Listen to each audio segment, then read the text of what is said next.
कैसा लग रहा है? आप तो AIR-1 टॉप कर दिया आपने इंडिया में, हैं? कैसा एक्सपीरियंस है? कैसा स्टूडियो ओपन है? ये स्टूडियो, यहीं से क्लास होती है सारी। हाँ एकदम सही। नमस्ते भाई, आज मैं पहली बार किसी फीमेल कैंडिडेट का इंटरव्यू कर रहा हूँ और हमारे साथ हैं सुचिता जी, दी सुचिता पारेख। ये तो थोड़ा ज्यादा हो गया, लगाना बनता है भाई। इन्होंने एसएससी सीजल 2020 में AIR-1 रैंक हासिल किया, फर्स्ट रैंक हासिल की है, जो एक इंस्पिरेशन है सभी गर्ल्स के लिए, एसएससी की तैयारी से जुड़े हुए सभी एस्पिरेंट के लिए जो एक एसएससी में अपनी dream post group B post लेना चाहते हैं 4600 ग्रेड पे। तो ये आज अपनी पूरी जर्नी हमारे साथ शेयर करेंगी। सबसे पहले कैरविल फैमिली की तरफ से इनको बहुत बहुत शुभकामनाएं, बहुत बहुत बधाई। और जो हमारे व्यूअर्स हैं, जो लिसनर्स हैं, जो इस इंटरव्यू को देख रहे हैं, वो भी आपको कॉन्ग्रेचुलेट करना चाहेंगे। आपने बहुत काबिले तारीफ काम किया है, AIR-1 आपने हासिल किया है। Thank you everyone. तो आपको assistant section officer in MEA department मिला है, ये आपकी पहली चॉइस थी? फर्स्ट चॉइस थी? आपने फर्स्ट चॉइस में डाली, आपको मिल गया। अच्छा, आपको उम्मीद थी कि मेरी AIR-1 आ जाएगी, जैसे आपको MEA आपकी ड्रीम पोस्ट थी, तो ये तो कंफर्म है कि आपको MEA मिल जाएगी। ये एक्सपेक्टेशन थी कि मेरी फर्स्ट रैंक आ जाएगी? नहीं नहीं, बिल्कुल नहीं थी, फर्स्ट रैंक की तो नहीं थी, बस इतना था कि हाँ MEA जितना करना है और उतना लग रहा था कि कर लिया उतना कर लेंगे। हाँ। आपने CSS क्यों नहीं लिया? क्योंकि CSS एक डेस्क जॉब है और ज़्यादा बेटर है गर्ल्स के लिए, गर्ल्स ज़्यादा प्रेफर करती है CSS, क्योंकि MEA में तो आपको फॉरेन भी जाना पड़ता है। हाँ, वो मुझे अच्छा लगता है। मतलब जाना है आपको फॉरेन? यस। इसलिए फिर और आपने IT इनकम टैक्स जो है उसमें पावर का काफ़ी रोल होता है, तो आपने वो भी ऑप्ट नहीं करी? नहीं नहीं, पावर का नहीं था इतना। मतलब आपको फॉरेन जाने का मौका मिलेगा, सिंगापुर, स्विट्जरलैंड, यूरोप वगैरह, या किसी भी अदर कंट्री? हाँ, युगांडा भी चलेगा। युगांडा भी चलेगा। देखिए, हमने पहले ही बहुत सारे स्टूडेंट से क्वेश्चन मंगा लिए, तो मैं स्टूडेंट के जो क्वेश्चन है, जो क्वेरी है, वही मैं आपसे पूछूंगा, ठीक है दोस्त? अच्छा, आपकी स्कूलिंग कहाँ से हुई और आपने बचपन में कैसे पढ़ाई करी? 1 to 10 मेरे गांव में हुई थी। राजस्थान में? हाँ, 11-12 फिर सरदार शहर से, सिटी से की थी। सिटी से। अच्छा, आप स्टार्टिंग से स्कूल में टॉप पढ़ती क्या? फर्स्ट रैंक हैं 12th में टॉप? ऐसे थी तो सही, पर इतना वो नहीं था, क्योंकि बच्चे ही कम थे और मतलब उनका लेवल इतना था नहीं, तो मैं आ जाती थी। तो स्टार्टिंग से ही टॉपर थे ना? ऑलमोस्ट। सीजल में कोई AIR-1 आना कोई तुक्के वाली बात नहीं है। सुचिता बचपन से ही टॉपर थी। हाँ, फिर ग्रेजुएशन में मैंने PCM BSc की थी। तो आपने फिर PCM में वहाँ पे BSc में भी टॉप किया? नहीं नहीं, बिल्कुल नहीं। बिल्कुल नहीं? तो BSc में पास पढ़ाई हुए थे। हाँ, वो ढीली हो गई थी एकदम। एकदम सोचा ही नहीं कि कुछ आगे करना है, या कुछ भी नहीं सोचा, बस ऐसे ही कि 12th कर लिया, अब मस्ती मारनी है थोड़ी। सेम मेरे बीटेक वाला हाल है भाई। 11th-12th में तो मैं दिन भर हाँ, मेरा भी सेम है ना। 11th-12th में अच्छे से किया। 11th-12th ये वाकई में फैक्चुअल बात है, जिस बच्चे ने 11th-12th ढंग से कर ली ना, उसको जिंदगी में दोबारा देखने की, पीछे मुड़ के देखने की जरूरत नहीं है। 11th-12th ही बच्चे की रियल पढ़ाई है। और बीटेक में तो मैंने, जैसे आपको पता है कि बीटेक में मैंने बीटेक छोड़ के सब कुछ किया है, ऐसे ही सुचिता का भी। सही बोल रहे हैं ना? सेम। उसके बाद BSc हो गई तो होश आया कि अब क्या करना है। फिर जब होश आया तो क्या करना है फिर? तो MSc दिखी तो लगा कि अब इसमें क्या करेंगे, जब BSc का कुछ क्लियर ही नहीं है, बेसिक्स ही कुछ क्लियर नहीं है, क्या करेंगे। हाँ। तो फिर सोचा कि चलते हैं जयपुर पापा के पास, और फिर सोचेंगे वहाँ से करेंगे कुछ। तो पापा के पास आ गई जयपुर। फिर वहाँ पे MSc में वैसे एडमिशन ले लिया था मैंने, और फिर साथ में सोचा कि अब क्या करूँ, MSc में लग नहीं रहा था कि कुछ फ्यूचर दिख नहीं रहा था, तो सोचा कुछ प्रिपरेशन करती हूँ, तो MSc वहीं ड्रॉप कर दिया। और छोड़ दिया आपने MSc? हाँ, छोड़ दिया। और फिर बाद में प्रिपरेशन के लिए मैंने आसपास बैंक का सुना था, तो बैंक की कोचिंग के लिए कोई कोचिंग चली गई ऑफलाइन।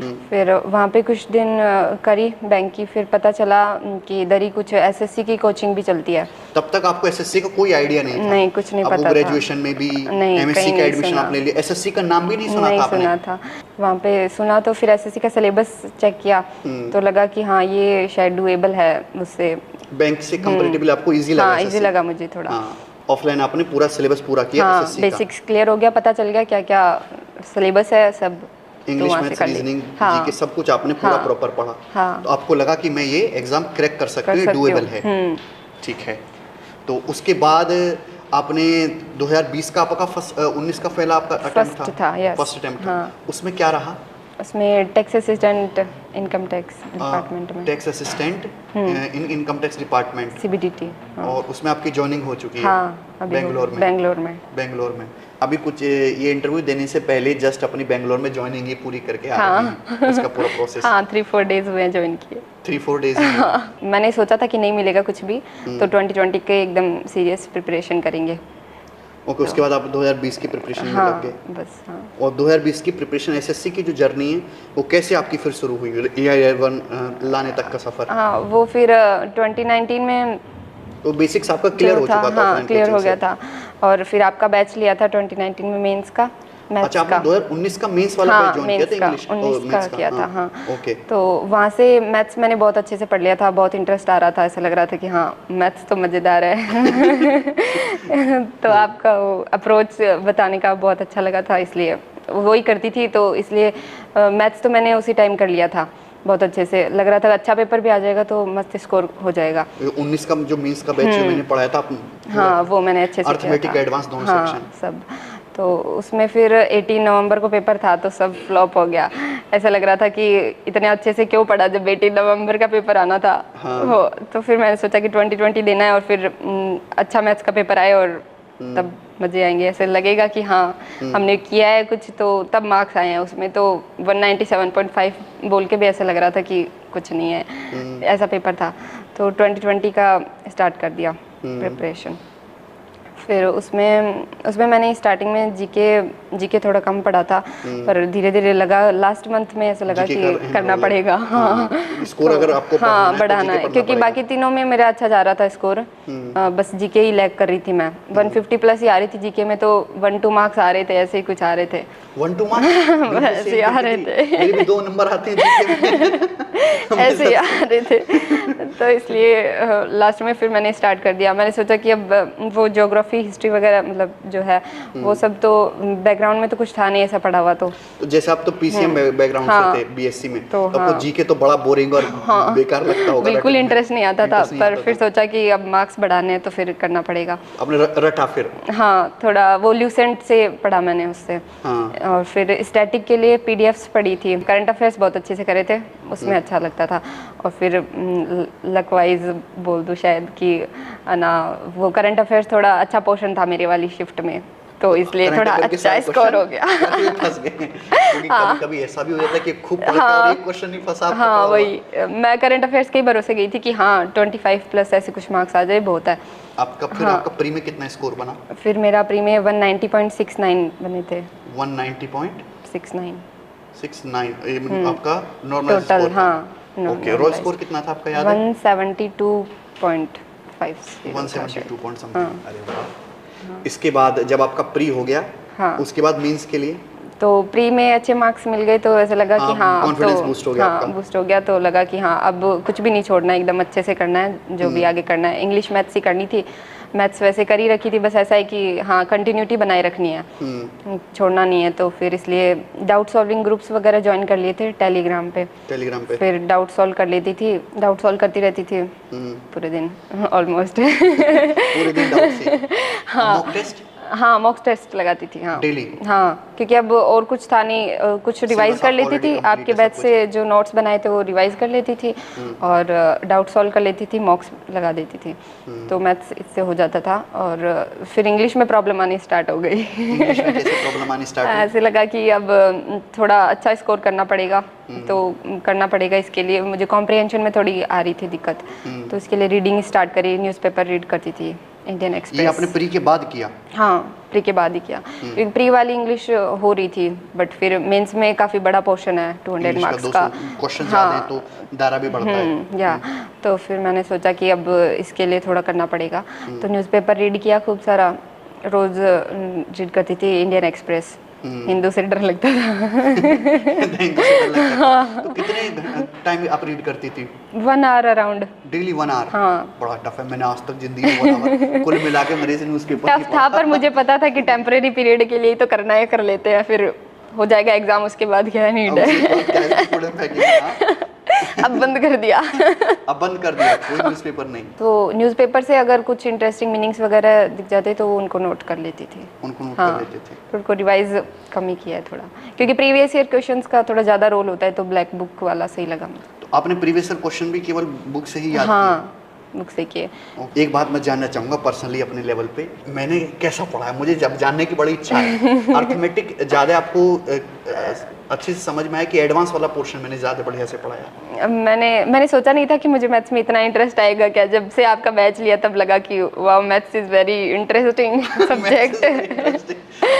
कतई जहर लगा, एकदम मस्त। तो मैंने वो बहुत ज़्यादा अच्छे से पढ़ा, बहुत ज़्यादा मज़े आते थे पढ़ने में। मजे आते थे का क्या मतलब है? मतलब बहुत अच्छा लगता था पढ़ के, ऐसे लगता था कि Content wise हाँ, अच्छा लगता था कि जो मैं बीच में लड़कों को छेड़ता रहता था वो? दोनों ही अच्छा लगता था, क्योंकि उससे ऐसे थोड़ा बोर नहीं होते। अच्छा लगता है। और उसमें एडवांस में भी वो जो बोर्ड था उससे और भी ज़्यादा अलग मजे आते थे।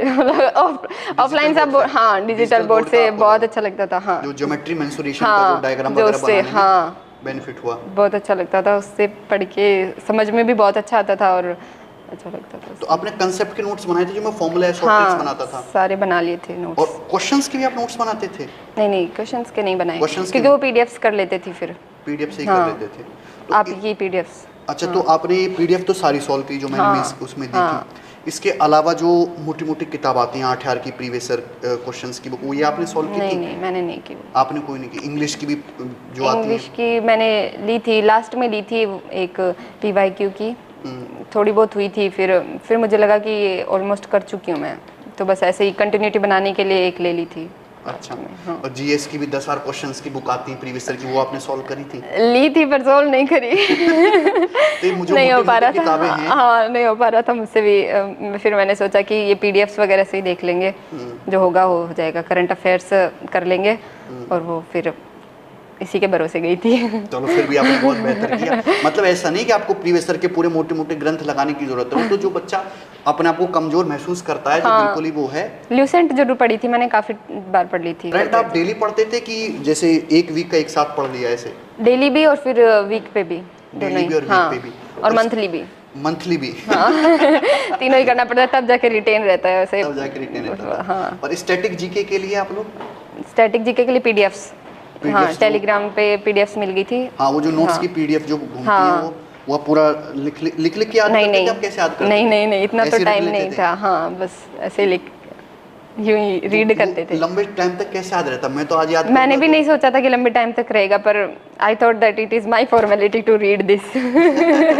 कि रीड तो करना पड़ेगा, अब इसमें से आएगा और मुझे कुछ याद रहेगा तो अच्छी बात है, नहीं रहेगा तो क्या कर सकते हैं, पर लिख के तो नहीं हो पाएगा। हाँ, तो फिर मैंने पीडीएफ्स वगैरह से किया था। पीडीएफ्स वगैरह से किया।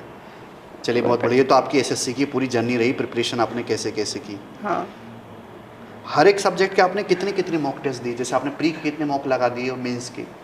प्री के डेली लगाती थी। बहुत इंपॉर्टेंट खेल है एक सिलेक्शन में, क्योंकि मैंने 19 में अच्छे से कर रखा था, तो प्री का इतना मुझे था नहीं फोबिया, तो 2 मॉक्स का टाइम आराम से मिल जाता था डेली का। प्री के 2 मॉक्स डेली लगाते थे? इवनिंग मॉर्निंग में किस टाइम? हाँ, मैं इवनिंग मॉर्निंग में लगाती थी। मॉर्निंग में ही वैसे ज़्यादा एक्टिव रहती हूँ। मॉर्निंग में हाँ। और मेंस के लिए? मेंस के लिए भी मैथ्स का एक मॉक हो जाता था और इंग्लिश का अल्टरनेट डेज। इंग्लिश का अल्टरनेट डेज मॉक? हाँ। तो आपने लड़के तो शौक रह जाएंगे, कितनी मेहनत तो हम भी कर रहे हैं, हमारा क्यों नहीं आ रहा है ईयर 1? क्यों?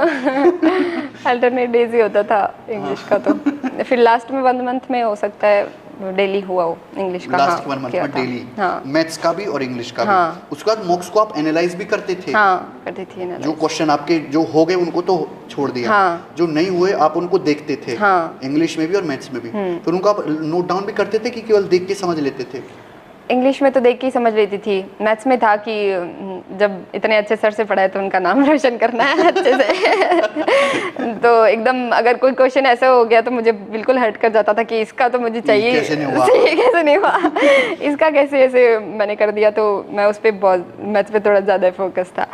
तो इसलिए उसका मैं बहुत अच्छे से करती थी, नोट डाउन भी कर लेती थी। नोट डाउन भी कर लेती? अच्छा क्वेश्चन, क्योंकि मॉक्स में ना एक क्वेश्चन अच्छे मिल जाते हैं मॉक्स में, जो आपको बुक्स में नहीं मिलेंगे वैसे क्वेश्चन आपको मॉक्स में मिल जाएंगे, रेलेवेंट भी। अच्छा, जैसे आपका ये 2019 में फर्स्ट अटेम्प्ट में आपका टैक्स असिस्टेंट निकला, तो आपकी 2019 में एक्सपेक्टेशन होगी कि मैं एमई या कोई अच्छी पोस्ट ले लूँ? नहीं, हाँ, 19 में नहीं थी मेरी इतनी, मुझे बस ऐसे ही था कि हाँ एक जॉब ले लेती हूँ, जॉब सिक्योर करनी थी पहले। जॉब सिक्योर करनी थी, तो उसके बाद फिर मार्क्स ऐसे थे कि बाउंड्री पे थी, तो लग नहीं रहा था कि जॉब भी सिक्योर होगी क्या 2019 में भी। हाँ, तो 19 में, इसलिए फिर 2020 की अच्छे से करनी थी वैसे भी, तो 2020 में आपने पूरी एनर्जी के साथ, इस बार आपका क्लियर था कि इस बार एमई ही लेनी है? हाँ, इस बार बन गया था। हाँ, इस बार लग गया था कि हाँ ले सकती हूँ, अगर करूँगी तो हो जाएगा। उस टाइम थोड़ा कॉन्फिडेंस भी आ गया, एक जॉब सिक्योर होने से कॉन्फिडेंस तो आता ही है। आपके ग्रुप में भी कोई ऐसा था स्टूडेंट जो सिलेक्ट हुआ एसएससी सीजीएल में, आपको लगा हो कि यार इसने किया है तो मैं भी करते हैं? हाँ, मैंने एक टेलीग्राम पे ग्रुप ज्वाइन कर रखा था, डाउट सॉल्विंग वगैरह होती थी, और डेली मॉक्स लगाते थे ना, तो उसकी रैंक लिस्ट बन जाती थी उसमें, तो पता चल जाता था कि कंपटीशन में अपना कैसा लेवल है, तो उसने भी काफ़ी हेल्प किया। द पंडित नाम से था। अच्छा, कितना मुश्किल रहा एसएससी सीजीएल आपके लिए? मतलब ऐसा कि यार ये AIR 1 लाना कोई मुश्किल काम नहीं है, कि वाकई में मुश्किल रहा, आपको बहुत ज़्यादा मेहनत करनी पड़ी दिन रात? नहीं, इतना नहीं रहा, मतलब ऐसे डिसेंट स्कोर के लिए तो मैं 19 में ही रेडी हो चुकी थी, मतलब मेंस के बाद। प्री में थोड़ा मेरा नहीं था अच्छा, बट मेंस के टाइम पे मुझे लग रहा था कि हाँ मैंने बहुत अच्छे से किया है। और फिर कंसिस्टेंसी इंपॉर्टेंट, अगर वहाँ पे मैं कंसिस्टेंट नहीं रहती तो मेरा भी कुछ नहीं होता। कंसिस्टेंसी इंपॉर्टेंट है बहुत, कंसिस्टेंसी इंपॉर्टेंट है। तो एसएससी अब उसे मेहनत भी बोल सकते हैं, मेहनत भी बोल सकते हैं। हाँ, तो इसको क्योंकि कंसिस्टेंट रहना थोड़ा मुश्किल है, पर फोर्स करना पड़ता है खुद को। ये कैसे आप लंबे टाइम तक ऐसे मोटिवेट रखते थे? क्योंकि एसएससी का जो प्रोसेस है 1 साल का, 1 साल तक आपको या 8-9 महीने भी आपको लगातार पढ़ना है। बच्चे तो 2-3 महीने में ही बोर हो जाते हैं, सर अब मज़ा नहीं आ रहा। मोटिवेट कैसे रहें, जबकि मोटिवेशन की इतनी सारी वीडियो, शॉर्ट्स का ज़माना आज तो इतने अवेलेबल है, फिर वो बार बार पूछते मोटिवेट कैसे रहे? तो कैसे सेल्फ मोटिवेट रहे आप कि 8-9 महीने तक लगातार कंसिस्टेंट रहें? गोल को माइंड में रखते हैं और प्रायोरिटी अपनी सेट करते हैं, तो प्रायोरिटी हो सेट जाता है। एमईए लेना है और उसके बाद फॉरेन घूमना है, यही प्रायोरिटी सेट है तो सब सेट है। प्रायोरिटी बस, प्रायोरिटी दिमाग में क्लियर होनी चाहिए। वो हर स्टूडेंट के लिए अलग अलग हो सकती है। किसी को कि मुझे अपने माँ बाप के लिए कुछ करके दिखाना है, ये भी था वैसे, ये भी था। अच्छा, आपकी फैमिली में भी गवर्नमेंट जॉब में है? नहीं, ऐसे क्लोज में तो नहीं है। क्लोज में नहीं है। अच्छा, आप अपनी मम्मी पापा के बारे में बताइए, फैमिली के बारे में कुछ। मम्मी हाउसवाइफ हैं और पापा प्राइवेट जॉब करते हैं। दोनों ने हमें बहुत ज़्यादा अच्छे से पढ़ाने पे एकदम उनका फोकस रहा है कि हाँ पढ़ के फाइनेंशियल इंडिपेंडेंट होना है, हमेशा से ये उन्होंने माइंड में ही डाल रखा है बचपन से ही। हाँ, कि हाँ फाइनेंशियल इंडिपेंडेंट तो होना ही है। अब वो कैसे भी हो, बहुत ज़्यादा अच्छे से हो तो और अच्छी बात है, पर होना है। मतलब आप 2 बहनें हैं? हाँ, हम 3 सिस्टर्स हैं। 3 सिस्टर्स हैं। हाँ, तो पिताजी ने सभी को बोला बचपन से कि आपको पढ़ना है, पढ़ लिख के फाइनेंशियल इंडिपेंडेंट बनना है। हाँ, तो इसलिए कोई प्रेशर नहीं था, सब बस मोटिवेशन था, इंकरेजमेंट ही था उनकी तरफ से, सब हमेशा सपोर्ट था। आपकी तैयारी के दौरान मम्मी पापा ने पूरा सपोर्ट फुल किया? Support, take your time. Yes, okay, full. जो जितना पढ़ना है उतना पढ़ो, हमारी तरफ से कोई ना कोई काम है ना कुछ और है, कुछ भी नहीं करना, पढ़ो। कोई काम वगैरह नहीं, कुछ नहीं। तो बस ऐसे था कि जब तक फाइनेंशियल इंडिपेंडेंट ना हो जाओ तब तक हमारी तरफ से कोई प्रेशर नहीं है, आराम से करो, पढ़ो। तो सारा सफलता का क्रेडिट फिर आपके मम्मी पापा को ही जाता है, क्योंकि ऐसे सपोर्टिव पेरेंट्स मिलना भी एक लक की बात है। लकी। आज तो बड़ा प्राउड कर रहे होंगे आप पे। हाँ, बहुत ज़्यादा, रोज रोज स्टेटस वही डाल रहे हैं। I am proud of you, I am proud of you. लगातार 31 अक्टूबर से रिजल्ट जब से आया है तो आज बहुत टाइम देख रही हूँ। आप तो बताते भी होंगे। हाँ, सबका फोन करके, इतना तो मैंने नहीं बताया। नहीं, मैं बोलना चाहूँगा, ये इंटरव्यू तो आपके मम्मी पापा भी देखेंगे। अंकल जी, आंटी जी, बड़ा अच्छा किया आपकी बेटी ने, और आगे भी नाम रोशन करेगी, और आगे भी बोलो कि और इंडिपेंडेंट बने, पैसे भी निकालेगी फिर। अच्छा, आपने घर पे रह के ही मेंस की तैयारी करी ना पूरी? तो घर पे रह के तैयारी करना कितना चैलेंजिंग था? वैसे तो ज़्यादा नहीं था। आपने तो हॉस्टल लाइफ भी जी है, मैं हॉस्टल लाइफ को अच्छी तरीके से जानता हूँ। तो उसमें बहुत ज़्यादा मस्ती करी होती है, तो फील तो होता है कि यार अपने फ्रेंड्स वगैरह तो फिर से मस्ती में कर रहे होंगे, पर अपन को पढ़ना पड़ रहा है। पर फिर वो बीच में कोविड आ गया था तो बहुत सही हो गया। कोई बाहर नहीं जा रहा था, फंक्शन वगैरह कुछ हो नहीं रहे थे, तो सब ऐसे ही बैठे थे, तो ऐसे ही बैठ के पढ़ाई कर लो। तो घर पे पढ़ाई करने में कोई दिक्कत आई नहीं? कोई नहीं। आपने कोई लाइब्रेरी वगैरह भी ज्वाइन की थी? नहीं, लाइब्रेरी तो नहीं। आपने पूरी हाँ, स्टडी घर से घर से ही की। तो घर पे आपने एक अपना सेल्फ टेबल या हाँ, अलग से रूम रूम बना था, रखा रूम था, था। सेपरेट रूम, हाँ। उसमें कोई आना जाने खाना खाया और हाँ। रूम बंद करके पढ़ते हाँ। हाँ, ये होना चाहिए। या तो आप लाइब्रेरी हो हाँ। तो फिर आपका एक सेल्फ डेस्क हो जिस पे आपको कोई हाँ, डिस्टरबेंस ना रूम करे, था मेरा। आप खाओ पियो और उसमें पढ़ते रहो। हाँ, उसमें कोई नहीं आता जाता था, मैं ही थी बस, खाना खा के आती फिर आ जाती उसमें। वो कह रहे थे हमें कुछ सालों तक एक कुछ महीने तक तो पता ही नहीं चला कि आप लड़की हैं। वो तो क्योंकि मेरी आईडी का नाम पॉसिबल था, मतलब कि पॉसिबल है, ऐसे मुझे खुद को मोटिवेशन क्या मिलता था possible है? इस चीज़ से कि एग्ज़ाम क्रैक करना भी और अपने ड्रीम्स को हासिल करना भी। ये वाला पॉसिबल है आपने लिखा था। हाँ। बहुत बढ़िया। इसी नाम से था मेरा आईडी और ऐसे ही कहते सब पॉसिबल मैम। पॉसिबल तो आपने पॉसिबल करके भी दिखाया। हाँ। अच्छा, आपने जैसे ऑफलाइन भी पढ़ा है, ऑफलाइन भी आपने पूरा सिलेबस पढ़ा है। हाँ। और आपने ऑनलाइन भी पढ़ा है, तो ऑफलाइन और ऑनलाइन में आपको क्या बेटर लगा और क्या प्रोज और कॉन्स बेटर क्या लगा आपको? फर्स्ट तो ट्रैवल का, एक तो ट्रैवल से 1 आवर लगता था मुझे जाने में कोचिंग, फिर आने में भी, और फिर थक जाते थे तो इसलिए उसमें एनर्जी ड्रेन हो जाती थी। पर ऑनलाइन में एकदम सही था, घर पे बैठ के देखो और हो जाता था। रिपीट करके देखो। हाँ। तो ऑनलाइन ज़्यादा बेटर माध्यम है तैयारी करने हाँ, का? मेरे लिए तो यही था। आपके हिसाब से ऑनलाइन हाँ। ज़्यादा बेटर है? हाँ। ओके। अच्छा, ऑनलाइन में एक प्रॉब्लम है सोशल मीडिया का। जैसे सोशल मीडिया का ज़माना है, बच्चे ना इंस्टाग्राम पे, फेसबुक पे, व्हाट्सएप पे बहुत ज़्यादा टाइम ख़राब करते हैं। तो इस सोशल मीडिया से कैसे बचा जाए अपनी तैयारी के दौरान, कि तैयारी पे ही फोकस रहे, सोशल मीडिया का काम के लिए यूज़ हो? इंस्टा पे मैं एक्टिव नहीं थी, ना ही फेसबुक पे थी, बस टेलीग्राम पे थी, और उन्हीं लोगों से कनेक्शन रखती थी जिनका गोल सेम है या जो हैं कंपटीशन में अपनी तैयारी जैसे। के दौरान? हाँ, जैसे एक ग्रुप में थी मैं, उसी में द पंडित्स में, उसमें सारे लोग वही थे जो इसकी प्रिपरेशन कर रहे हैं और सारे डेडिकेटेड थे एकदम। तो उन्हीं लोगों से कनेक्शन रखती थी, बाकी सबसे।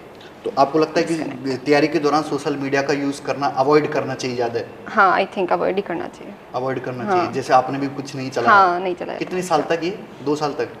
नहीं चलाया। उसके बाद? उसके बाद तो फुल चला है। उसके बाद फुल चलाया, फिर फेसबुक आईडी भी बनाई? फेसबुक तो नहीं, अच्छा नहीं लगता इतना, इंस्टा अच्छा लगता है, उस पर ना रील्स वगैरह, वीडियोस वगैरह सब चलते हैं उस पर। चलो, बहुत बढ़िया।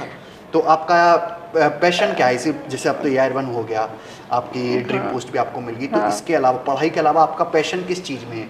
किसी चीज़ में? हाँ, बहुत चीज़ें हैं जो अच्छी लगती हैं। ट्रैवलिंग वगैरह अच्छी लगती है, मतलब अच्छी जगह जाना, जैसे। फॉरेन जाने का हाँ, शौक है? इसीलिए मैंने बेंगलोर लिया था। मैंने सोचा चलो 1-2 महीना ही मिले, चाहे बेंगलोर जाने का मौका मिलेगा तो ले लो। अच्छा, और इसलिए निकल आपने पड़ी। बेंगलोर बहुत अच्छा सिटी है। बहुत ज़्यादा अच्छा लगा मुझे तो। दिल्ली से बेटर लगा? बहुत बहुत सुंदर है। बहुत सुंदर है। फ्रेश एयर और एकदम पर जयपुर भी ग्रीनरी। तो बहुत सुंदर है। पर हाँ, जयपुर भी है, जयपुर तो घर की मुर्गी दाल बराबर हो गया ना, हम बचपन से रह रहे हैं। हाँ, वो भी है। हम जयपुर घूम के आते हैं, हमें तो बड़ा अच्छा लगता है जयपुर। हाँ, वही, अब तो वहीं से रह रहे हैं तो वहाँ तो पूरा घूम लिया, इसलिए दूसरी जगह जाना था। बेंगलोर जाना हाँ, और गेम्स वगैरह अच्छा लगता है, योगा वगैरह अच्छा लगता है, योगा करती हूँ मैं करते हैं हमेशा। आप? हाँ हाँ, कंटिन्यू रखा था ये तो, प्रिपरेशन में भी फ्रेश माइंड रहता है एकदम।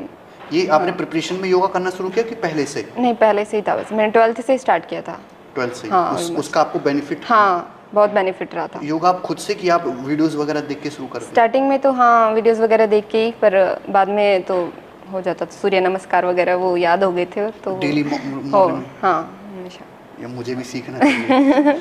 आप भी योगा करा करो, प्राणायाम गेम्स वगैरह भी, मतलब बैडमिंटन वगैरह अच्छे लगते हैं। वो कई बार ऐसे फ्रस्ट्रेशन वगैरह कुछ हो जाए, हो जाता है, तो गेम्स वगैरह खेलने से बहुत ज़्यादा बेनिफिट मिलता है। टेनिस वगैरह सब खेलते? ये मोबाइल गेम्स नहीं ना? नहीं, मोबाइल गेम्स वगैरह नहीं, मम्मी वैसे भी मना करती है, आंखें खराब हो जाएंगी। इसलिए। अच्छा, आपके 2020 में प्री में कितने मार्क्स थे और मेंस में कितने मार्क्स हैं, डिस्क्रिप्टिव में कितने मार्क्स हैं? हाँ, 172 पॉइंट समथिंग थे रो, और फिर नॉर्मलाइज 190.69 हो गए थे प्री में। और मेंस में 200 मैथ्स और 200 मैथ्स? ये आपका रॉ स्कोर है? हाँ। अरे वाह, वेरी गुड। नाम रोशन कर दिया। हाँ, बिल्कुल नाम रोशन हो गया। यही था नाम बस, रोशन हो रहा है। यही था कि हाँ, मैथ्स में 200 देखना है, और इसलिए। और इंग्लिश में मेरा 190 पॉइंट समथिंग था। अच्छा, ये आपका पिंच पॉइंट था ना? बहुत सारे स्टूडेंट का होता है कि मैथ्स में तो 200 लाने ही लाने हैं। ऐसे इतना वो नहीं था, पर प्रेशर से नहीं किया था कि हाँ, वरना ऐसे हो जाता है कि ज़्यादा वहाँ पे हड़बड़ाहट हो जाती है कि ये नहीं आ रहा है क्वेश्चन, तो अब क्या करेंगे। पर वहाँ पे मैनेज हो गया था, तो फिर ऐसे लग रहा था, मैंने बोला था फ्रेंड्स वगैरह को कि हाँ, शायद 200 आ सकते हैं, अच्छा, आपने बोला इतना भी हो गया अच्छा, था। जैसे 2020 का आपने पेपर दिया, वो 100 क्वेश्चन आए, वहाँ तो मिक्स फॉर्म में आते हैं, तो ऐसा कुछ लगा कि यार ये ऐसा है जो सर ने मुझे नहीं पढ़ाया, या लगभग लगभग कि सारा ये तो कराया हुआ? हाँ, लगभग कराया हुआ सही लग रहा था, और बस एक दो क्वेश्चन से कुछ फंसे होंगे। एक क्वेश्चन था शायद, वो मैंने थोड़ा सा टाइम लिया था, बाकी हो गया था टाइम से पहले ही पेपर। तो अब तो आपको हाँ, बेनिफिट हुआ हमारे साथ जुड़ने हाँ, से। हाँ। चलो बहुत बढ़िया भाई, यही चाहिए कि AIR 1 निकले, सिलेक्शन हो स्टूडेंट्स का। और उसके बाद डिस्क्रिप्टिव में कितने मार्क्स थे आपके? 64 है शायद। हाँ, 64। तो हाँ। टोटल कितना बना आपका? टोटल ये हो गया 644। 644 आपका टोटल हाँ। बना आउट ऑफ 700। अच्छा, GS पढ़ना कितना चैलेंजिंग था आपका, जो BSc बैकग्राउंड से, आप PCM बैकग्राउंड से? था, जीएस पढ़ना तो काफ़ी चैलेंजिंग था। स्टार्टिंग में GS पढ़ने का मन करता था? बिल्कुल भी नहीं, 19 में तो मैंने पढ़ा ही नहीं। बिल्कुल नहीं हाँ, पढ़ा? बिल्कुल ही नहीं पढ़ा, तभी कम रह गए, उसमें मार्क्स बहुत कम थे। 155 नॉर्मलाइज्ड स्कोर था। 155 नॉर्मलाइज्ड। हाँ, वो ऑलमोस्ट जीके को ही जाता है, और फिर अब पढ़ना था 2020 के लिए जीके। तो ये आपने सेल्फ स्टडी ही करी इनका, हाँ, किसी नहीं। टीचर से एसोसिएट होकर कोई नहीं बैच वगैरह आपने नहीं लिया? हाँ, ये मैंने सेल्फ ही किया, और अगर कोई वीडियो वगैरह देखती भी थी तो नहीं हो पाता था, मैंने सोचा सेल्फ स्टडी से ही सही GS होता है। आपने पूरा हाँ। सेल्फ स्टडी किया। अच्छा, मैथ की कैलकुलेशन आपकी स्ट्रॉन्ग थी शुरू से? नहीं, स्ट्रॉन्ग तो नहीं थी शुरू से, पर बाद में हो गई थी। अच्छा, कैसे आपने कैलकुलेशन को अपना मजबूत किया? क्या आपने अलग से स्टडी अपने कैलकुलेशन को स्ट्रॉन्ग करने के लिए? मैंने एक ऐप डाउनलोड कर रखा था, तो ना, क्या नाम है ऐप का? उसका पता नहीं, डाउट सॉल्विंग ऐसे कुछ है। हाँ, ठीक है। का ऐप है। हाँ। वैसे बहुत सारे ऐप मिल जाएंगे कैलकुलेशन बूस्ट हाँ, करने की? कैलकुलेशन बूस्ट के। ओके। उस पे तो मैंने वो कर लिया था, और उस टाइम मैं जब 19 में थी ना, 19 में करी थी, तभी मुझे लगा था कि कैलकुलेशन थोड़ी वीक चल रही है, उसमें करना पड़ेगा। तो फिर मैं जब जाती थी 1 आवर लगता था मुझे यहाँ से वहाँ जाने में, तो मैं बस में वही कर लेती थी। अच्छा, आपको 1 आवर लगता था हाँ, घर से कोचिंग जाने में बहुत और ही आने खराब में हुआ। भी, तो रोज की 2 आवर्स कैलकुलेशन प्रैक्टिस ही होती बस थी में आते उसमें। हुए आप कैलकुलेशन प्रैक्टिस? क्योंकि उस ऐप में ऐसे था, पूछते रहते हैं वो ऑप्शनल वगैरह। लगातार हाँ, आते रहते हैं question आते ना रहते हैं उस type क्वेश्चंस। से। हाँ, मल्टीप्लिकेशन, डिवीजन सब आते हैं, प्लस माइनस सब। तो आप 2 घंटे दे देते थे लगभग? हाँ, क्योंकि बस में क्या करना है फिर। एक बार बस में बैठ के तो हाँ, कैलकुलेशन ही करनी वही होती बैठ के या खड़े होके कैसे भी। ये बहुत बड़े काबिल तारीफ काम है, मतलब तो एक्स्ट्रा टाइम देना भी नहीं पड़ा और वेस्ट भी नहीं हुआ। वेस्ट भी नहीं हुआ। बहुत सही। तो स्टूडेंट पूछते हैं ना, सर कैलकुलेशन कैसे मजबूत करें, कैलकुलेशन कैसे मजबूत करें? ऐसे मजबूत करें कैलकुलेशन। डेली 2 घंटा, आप 1.5 घंटा कैलकुलेशन को दोगे, और ये प्रोसेस कितने महीने तक चला आपका? ये जब तक मैंने कोचिंग की 3 to 4 मंथ्स। 4 मंथ्स, 4-5 महीने भी आप हाँ। कर लोगे तो आपकी कैलकुलेशन मजबूत हो जाएगी। अगर आप 1-1.5 घंटा भी, हाँ। ऐसे एप्स भी हैं उनका भी आप इस्तेमाल कर सकते हैं, कैलकुलेशन करें। हाँ। यही एक रास्ता है हाँ, कैलकुलेशन। टेबल्स वगैरह सब मैंने उसी से की थी, स्क्वायर टेबल सब उसी में आता था, वो सब आता था वो उसमें, आपको तो याद हो? सब बच्चे पूछते सर ट्रिक बताओ कैलकुलेशन नहीं की। नहीं, सब लर्न ही किया था, कोई ट्रिक नहीं। कोई ट्रिक नहीं ना? नहीं। नथिंग। इनको बोलो एक बार, No कोई trick। ट्रिक नहीं कैलकुलेशन की। सुनते मैंने- नहीं है बिल्कुल भी। हाँ। कहते सर जापानी ट्रिक बताओ, चाइनीज ट्रिक, ये सब बताइए हमें। नहीं नहीं, कोई ट्रिक नहीं है उसकी। कोई ट्रिक नहीं ना? हाँ। कैलकुलेशन केवल प्रैक्टिस का खेल है। स्पीड होनी चाहिए, वो हो जाएगी प्रैक्टिस करोगे तो। अच्छा, मैथ में सबसे बोरिंग और सबसे इंटरेस्टिंग टॉपिक कौन सा रहा आपका मैथ में? इंग्लिश का तो हम पूछेंगे। हाँ, मैथ्स में ऑलमोस्ट इंटरेस्टिंग ही था। बोरिंग तो जिसमें थोड़ा ज़्यादा डिस्क्रिप्टिव मैटर आ जाए, जैसे DI है।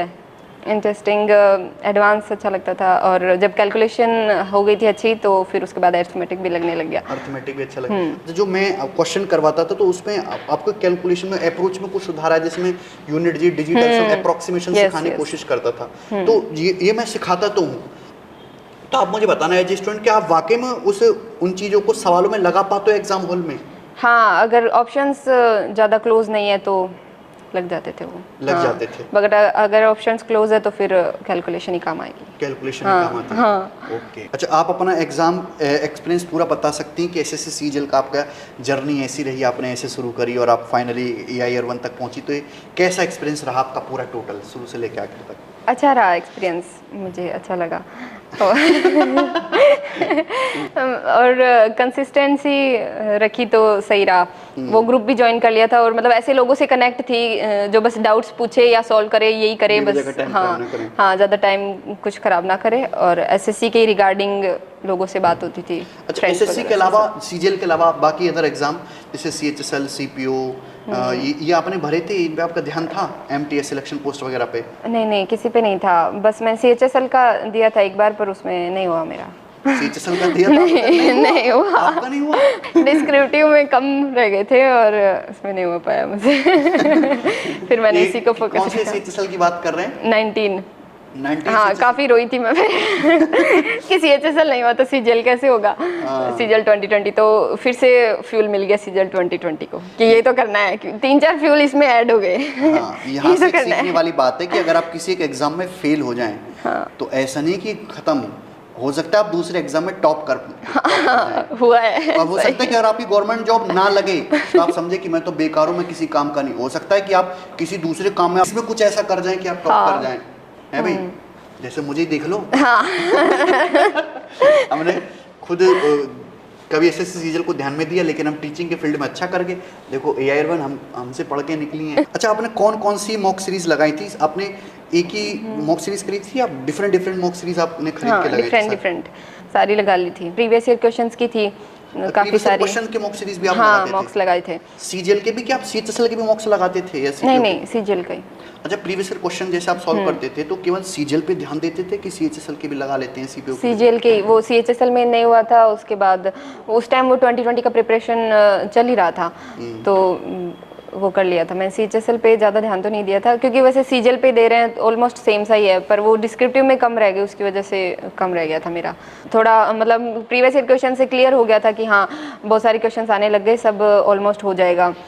तो थोड़े चैलेंजिंग क्वेश्चंस के लिए आपके पीडीएफ लगाते थे, तो उससे बहुत ज़्यादा शार्प माइंड हो गया था कि हाँ कर पा रहे हैं क्वेश्चंस, और इंटरेस्टिंग लगने लगा क्वेश्चंस करने। बहुत ज़्यादा जो टिपिकल क्वेश्चंस है वो भी करने में। अच्छा, आपका स्टडी शेड्यूल क्या था? कि आप मतलब आप जो है टारगेट बेस्ड पढ़ाई करते थे कि आपने शेड्यूल बना रखा था कि 9 से 5, 9 से 10 ये करना है, 10 से 11 ये करना? कैसे पढ़ाई करते थे? टारगेट बेस्ड ही था, इतना टाइमिंग का तो नहीं था मेरा। टाइमिंग का हार्डकोर कुछ सीन नहीं था? हाँ नहीं, बस गोल बेस्ड ही था कि हाँ एक मॉक लग जाए और डाउट सॉल्व हो जाए काफ़ी सारे।